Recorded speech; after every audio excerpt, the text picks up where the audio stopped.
कोल्हापूर जिल्ह्यातील काही महत्त्वाच्या बातम्या आता आपण थोडक्यात पाहणार आहोत। त्यासाठी आता पाहूया संक्षिप्त बातम्या अर्थात फास्ट न्यूज।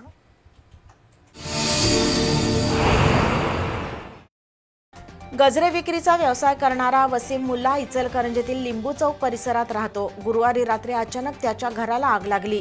इचलकरंजी महापालिकेच्या अग्निशमन दलानं पाण्याचा मारा करून तासाभरात आग आटोक्यात आणली, तर आजूबाजूचे नागरिकही मदत कार्यात सहभागी झाले होते।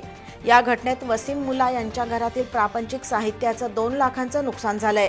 शॉर्ट सर्किटनं ही आग लागली असावी असा अंदाज आहे। सुदैवानं घरात कोणी नसल्यानं मोठा अनर्थ टळला।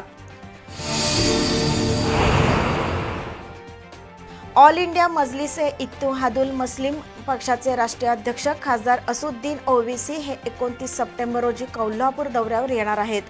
आगामी स्थानिक स्वराज्य संस्थांच्या निवडणुकीच्या पार्श्वभूमीवर या दौऱ्याचं नियोजन आहे। त्यांच्या उपस्थितीत बागल चौकातील पक्ष कार्यालयाचं उद्घाटन होणार असल्याची माहिती देण्यात आली। पत्रकार परिषदेला इलियास कुन्नुरे, इम्रान संदी, इरफान बिजली, आसिफ शेख, जुबेर पठाण, सुहेल बागवान उपस्थित होते।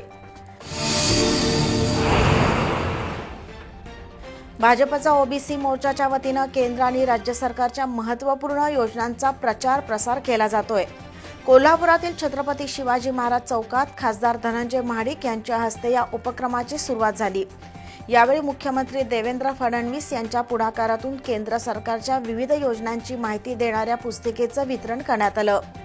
केंद्र आणि राज्य सरकारच्या अनेक योजनांमुळे सर्वसामान्य माणसांचं जीवनमान उंचावल्याचं खासदार महाडिक यांनी सांगितलं। यावेळी भाजपचे ओबीसी मोर्चाचे जिल्हाध्यक्ष महेश यादव, प्रदेश उपाध्यक्ष संदीप कुंभार, सचिव विद्या बनसोडे, अभिजित पवार, विद्या बागडी, वर्षा कुंभार, विजय मांढरेकर, संतोष सूर्यवंशी, राजाराम परीट यांच्यासह कार्यकर्ते उपस्थित होते।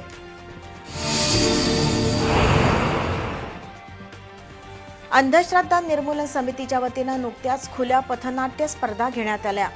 या स्पर्धेत पर्यावरण, व्यसनमुक्ती, भ्रष्टाचार, महागाई, समानता असे विषय हाताळले गेले। त्यामध्ये शहाजी लॉ कॉलेजच्या अंधेरी नगरी चौपट राजा या पथनाट्याला प्रथम क्रमांक मिळाला।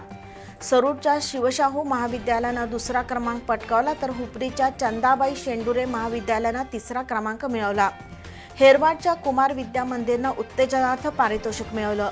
स्पर्धेचं बक्षीस वितरण ज्येष्ठ अभिनेते आणि दिग्दर्शक डॉक्टर शरद भुताडिया, अनिसचे जिल्हाध्यक्ष डॉक्टर BM हिरडेकर यांच्या हस्ते झालं। जिल्हा कार्याध्यक्ष प्रमोद शिंदे यांनी अनिसच्या उपक्रमांची माहिती दिली। पथनाट्यातून समाजमन बदलण्याची ताकद आहे असं डॉक्टर शरद भुताडिया यांनी सांगितलं। यावेळी कपिल मुळे, राहुल शिंगे, कृष्णात पाटील, संघसेन जगतकर, रेश्मा खाडे, रामदास देसाई, राहुल सुतार, संतोष गवळी यांच्यासह कलाकार उपस्थित होते।